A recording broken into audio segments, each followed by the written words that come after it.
نبدأ بالصلاة على رسولنا الكريم محمد صلى الله عليه وسلم، فصلوا على خير البشر.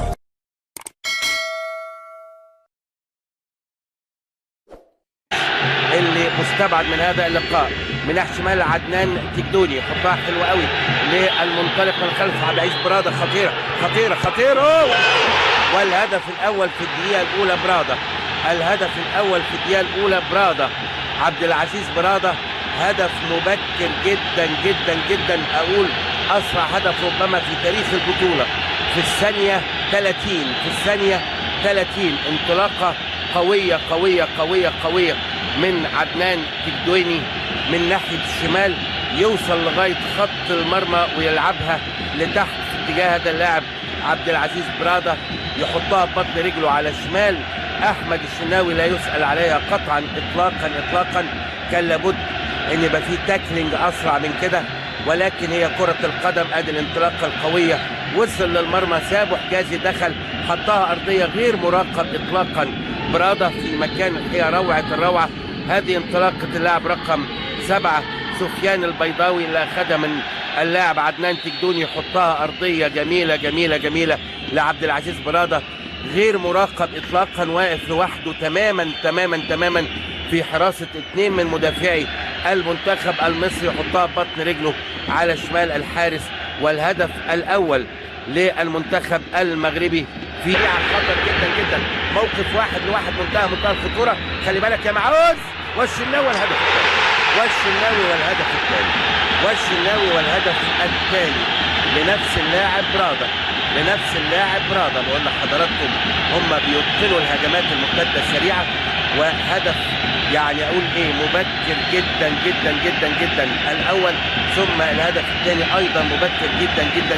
هاجمنا بكل خطوطنا، ما عملناش حساب المرتد، المرتد كان موقف 1-1 كان صعب جدا. طبعا ادي فربيك اللي تقرر رحيله عن المنتخب المغربي بعد اشاراته غير لائقه للجمهور المغربي بعد الهزيمه من السنغال، لكن يبدو انه ربما يبقى في الامور امور وتكمله روعه روعه روعه. انطلق طبعا اللاعب المجيد جدا جدا جدا، ومحور الاداء لغايه دلوقتي اللاعب رقم 19 اللي بينطلق انطلاقات مدويه عدنان تجدوني، يحطها بشماله ترتد من الشناوي تروح لبراده، وهدف الحقيقه يسأل عنه الشناوي برغم الانطلاقه القويه من ناحيه الشمال لتجدوني، لكن الشناوي يعني اقول مروان ومعاه محمد ابراهون، مروان وابراهون لما كورته بيدور ويلعب العرضيه الناحيه الثانيه لما ايه، ومحمد صلاح ارضيه والهدف. الله الله يا صلاح، الله الصعبه جبتها يا ابني، الصعبه جبتها يا صلاح، حلوه حلوه حلوه حلوه حلوه، ثبت الدنيا كلها وحطها ارضيه بنكشه فولاذيه جميله جميله جميله جميله، ياخد حقن البنج فيها يونس اسري وتتثبت قدماه في الارض، ما يتحركش ما يتحركش، وتتحط ارضيه جميله. كنت بدعي واقول يا رب يا رب يجي هدف في الشوط الاول، تحققت النبوءه واستجاب المولى للدعاء، وادي الارضيه العرضيه، وادي اللمسه، وادي حقنه البنج، حقنه البنج جات لك في العضل يا يونس اسري، معلش معلش هتفوق اكيد بس بعد شويه.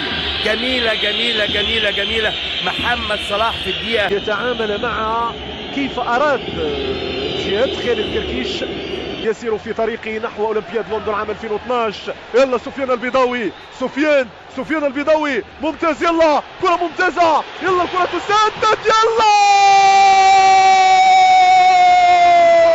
يلا يلا يلا يلا يلا يلا يلا يلا الهدف من يونس مختار.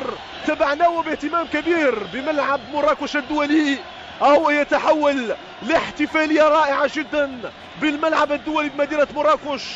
مسجل الهدف المميز المايسترو الفنان سفيان البيضاوي للاعب الموهوب يونس مختار، والمباراة لم تنتهي بعد، لازم الحذر من هجوم مصري يظهر فقط في وقت الشدائد، في وقت الشدة كما كان الحال في الجولة الأولى. الواقعية التي عودناكم عليها سنتعامل بها مع الدقائق الأخيرة من هذا الموعد الهام. 3 أهداف مقابل هدف واحد. كرة صعيبة المنتخب المصري، كرة صعيبة والهدف الثاني للمنتخب المصري في وقت صعب وصعب جدا، لازال متشبت بأماله وأمال لاعبيه في الدقائق الأخيرة من المباراة. 3 أهداف مقابل هدفين. مسجل الهدف محمد أحمد عبد الباسط شرويدة اللاعب النادي المصري. آخر ثواني المباراة، يجب التعامل بحذر بذكاء مع الدقائق الأخيرة. كرة صعبة.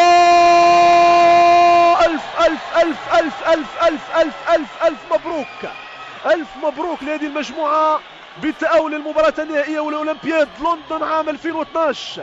ألف تحية للجميع.